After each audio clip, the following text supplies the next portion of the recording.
Loy, sinasagot na kita. Ano? Sinasagot na kita. Boyfriend na kita. Sinasagot mo na ako? Kurutin mo ako, Diana. Ha? Baka nananaginip lang ako ngayon eh. I love you. I love you too. Di, alam mo to? Natapos na namin yung assignment na yan. Pwedeng patulong? Alam mo naman kasing mahina ako sa math eh. Papagawa mo na naman sa akin? Dali na, B. Love mo naman ako, diba? Babawi ako. Bibilan nila kita ng food mamaya. Sabi mo last na yung pinagawa mo sa akin noong nakaraan. Bumawi ka. The best ka talaga, B. Sumunod ka sa akin. Wait lang ah. Akala ko ba matalino ka? Bakit? Galit ka ba sa akin, Loy? Di ba matalino ka?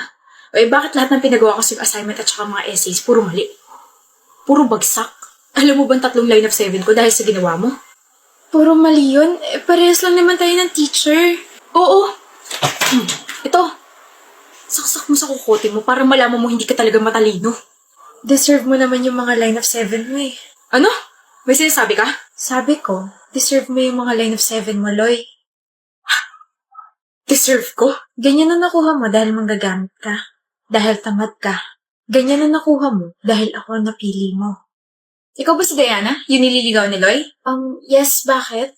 Sino po kayo? I'm a concerned citizen. I'm Loy's friend, Treya.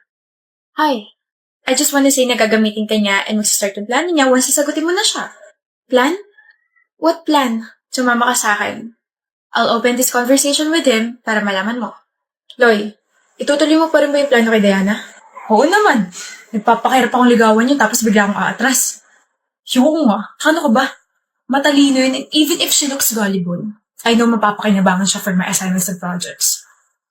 Papasa ako dahil sa kanya. And if hindi kanya sagutin, I guess I'll have to find another girl. Gamaya na ulit, Rhea. I told you. He's planning to use you. Kala ko naman may nagkakagusto na talaga sa akin. Why are you doing this? Marami na siyang ginamit. Kasama na ako ron. At nung nalaman ko yung totoo, I forgave him and made him my friend to avenge myself. Now it's your turn. Teach him some lesson, okay? Nakakaasa ka. Yung sagad sa buto. I'm sorry, Diana. Please help me again. Babawi ako. Hindi ako pwede magkaroon ng ganitong grades. Mapapaya ako ng parents ko tsaka magagalit sila. Please. Sige, tutulungan kita. Talaga? Tutulungan kita sabihin sa parents mo yung mga kalokohan mo.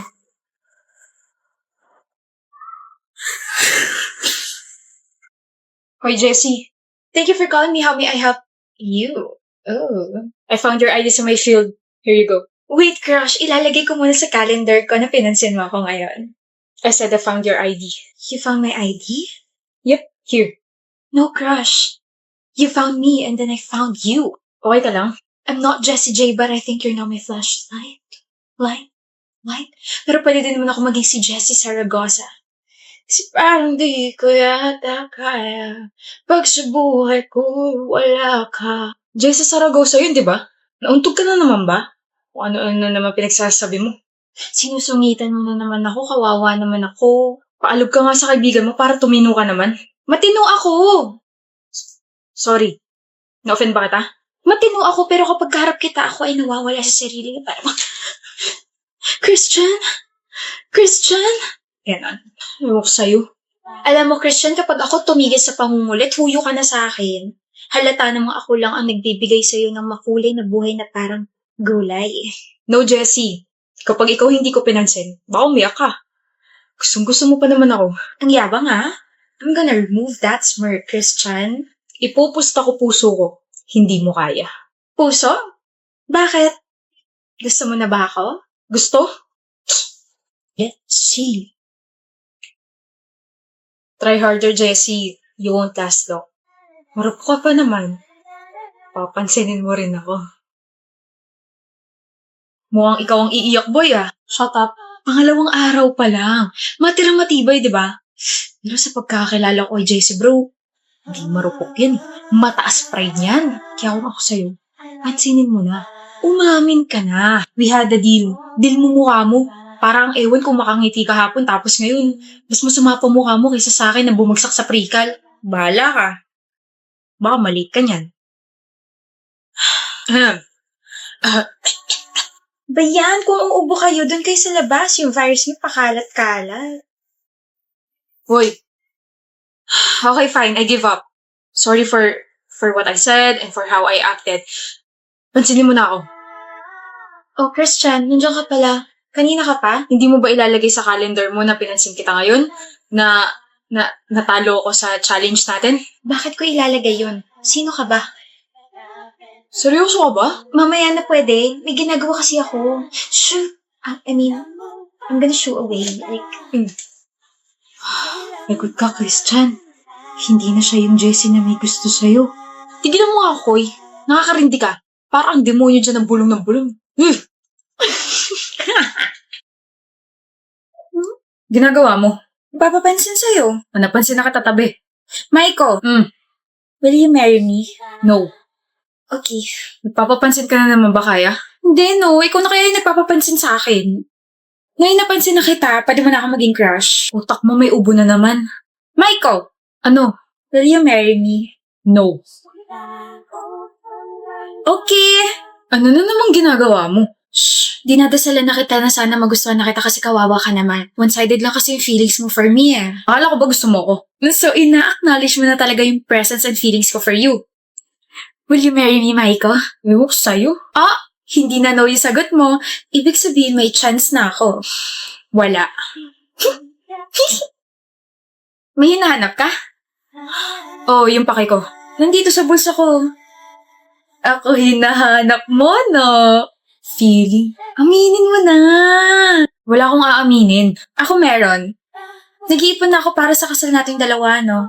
Ito ang ipon ko. May 10 pesos na. Uy! 110 pesos na. Good luck sa pag-iipon natin. Maiko, Will you marry me? Maybe.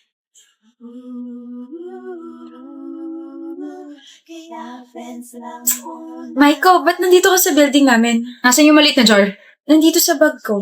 Ako na. Bakit? Itatapon mo? Akala ko ba okay na tayo? I mean, alam ko naman na one-sided pa rin yung feelings ko para sa'yo, pero Sira, di ba puno na yun? oo. Nakabili na kasi ako ng mas malaking plastic jar. Tapos nakahanap na ako ng part-time. Wait, naghanap ka ng part-time job? Bakit? Para sa kasal natin. Ha? Masipag ako kaya. Mukhang mapapadali kasal natin ah. Teka, Maiko. Bigay ko sa'yo yung jar mamaya. Will you marry me? Pakakasalan kita kaya. I received a wedding invitation from your ex. Like, ang kapal naman ng mukha niya. Best friend mo ko, so bakit niya ako sasandan, di ba? Wedding will happen sa Batanes. Like, ang ganda ron. Tapos sabi sa invitation, magkakaroon daw tayo ng all-paid expense trip. Jewel, wait, hindi ka ba naka-receive ng invitation? Oh my gosh. Bakit ka ba tinatanong? Sorry for being insensitive. Ex mo nga pala si Maiko. Of course, he won't invite you. Hi love, sorry I'm late. Hi, Maiko. Hi, Maiko? Maiko? Yes? Wait! Kayo pa rin? Nag-break ba tayo, mahal? Huwag ko dyan, nagbago lang ako ng book, tsaka 7 buwan na kami hindi nagkita kung ano yung mga pinagsasabi. Wait a minute! Di ba ikakasal ka na, Maiko? Oo, okay kaya. Tsaka hindi ako papayag na hindi siya sa akin ikasal.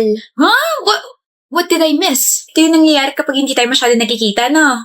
Ano yun? Sabi sa invitation, Maiko and Christina. O sino si Christina? Oh. Sorry na, best friend. May alak pa yata sa utak ko. And believe na nawala sa isip mo na Christina Kaya Alvarez yung full name ko. Na magiging Mrs. Christina Kaya A. Castro. Shh! Mamaya ka sa akin. Ano ba? Sa harap ko pa talaga? Gusto ko rin ng she fell first but he fell harder na trope. Lord! Maghabol ka rin kasi. And mag-propose agad. Pag nagkaroon ako ng jowa, magpapagupit din ako at ibabalik ko ang hair ko sa black. Kaingkit! Pang ilan na yan? Pang-anim na. Hindi mo pa rin alam kung sino naglalagay? Hindi ko mo tsempohan eh. Tinry ko pumasok na maaga pero nakapatong na agad yung flower sa desk ko. Kakaintriga naman, kainis. Sana all. Chad? Oh. Ikaw ba nag-iiwan ng mga flowers sa desk ko? Natanggi ko yung desk mo. Nalaglag to bulaklak kaya pinulot ko. Oh. Awe. Tunog dismayado ka yata. Ine-expect mo ba ako naglalapag ng mga basurang bulaklak dyan sa desk mo? Basura? Oo, bakit? Hindi lang yan yung basura. Pati yung nagbibigay, basura rin. Di ka man lang mabigyan ng totoong bulaklak. Bitter ka lang siguro. Hindi ako bitter. Bitter ka, Chad. Bakit ako magiging bitter ako nakapag-break sa'yo? Visit? Bakit ba ako nakikipag-usap sa'yo? Bakit nga nakipag-break ka sa akin? Girl, walang iniwan na bulaklak sa desk mo ngayon. Bakit kaya? Obligado ba yung taong yun na mag-iwan? Oo, hindi man lang pinaabot sa Valentine's. Ay, nabitin kilig ko. Olivia, pupunta kaming mall. Sama ka? No, may pupuntahan ako eh. Sino kaya yan? Tao po. Tao po. Ano ba yun? Chad, ginagawa mo rito. Absent ka kasi. O ano naman sa'yo? Ngayon ka lang umabsent so I got worried. Ay, mas ka na. Well, hindi ako aalis hanggat hindi mo inaaman na ikaw talaga yung naglalapag ng mga bulaklak sa desk ko. Nagsasabi mo dyan. Bakit ka may hawak na bulaklak na katulad nyo sa akin? Anak ng gatas naman. Easy. Oo na. Sa akin galing yung mga yun. Okay na. Umalis ka na. Mahal mo pa rin ba ako? Anong klaseng tanong yan? Chad naman eh. Kailangan ko malaman. Kailan ba ako tumigil na mahalin ka? Uy, bakit ka nakapag-break sa akin kung ganon? Tinawag mo pang basura yung mga handmade flowers pero ikaw rin paling gumawa nun. Di kita maintindihan. Baka tawanan mo ako eh. Nung Christmas, yung nagpadala sa'yo ng 24 roses, diba? Hindi ko tinanggap yun. Sinauli ko yun. Alam ko. Sinoli mo naman yun pero insecure ako eh. Pakiramdam ko hindi ako karapat dapat para sa'yo. Kaya yun, pagkatapos ko makipag-break sa'yo, nagalit ako sa sarili ko. Bang iniisip ko nung time na yun. Tapos napagdesisyonan ko na mag-part-time sa isang fast food chain para kapag nagbalikan na tayo, may mabibigay na ako sa'yo. Tapos bumili ako ng materials pang crochet kasi yun yung kasya sa budget ko eh. Kaya pasensya na kung you're more than enough, Chad. You, your efforts, your love are more than enough. Kaya instead of breaking up with me, tell me more about what you feel. Hindi naman ako mapapagod na bigyan ka ng assurance eh. Sorry. For what? Sa pagiging rude ko sa'yo for more than 1 month. Wala yun. Oh. Dala mo palagi yan? Aba, oo naman. 9 na flowers ko. Thank you. Will you go out with me this Valentine's, Olivia? 9 words yun, kaya 9 flowers binigay ko sa'yo. Bakit sa Valentine's pa? Alam mo naman sa araw ng mga patay. Ano yun? Para patay na patay ako sa'yo. Visit ka. Sa Valentine's Day dapat ako makipagbalikan sa'yo kaso nabuking mo na ako eh. Kaya magdadate na lang tayo. Tayo na ba ulit? Oo! Hindi pa ba? Siyempre, tayo na ulit. Pakutos nga isa. Kiss muna.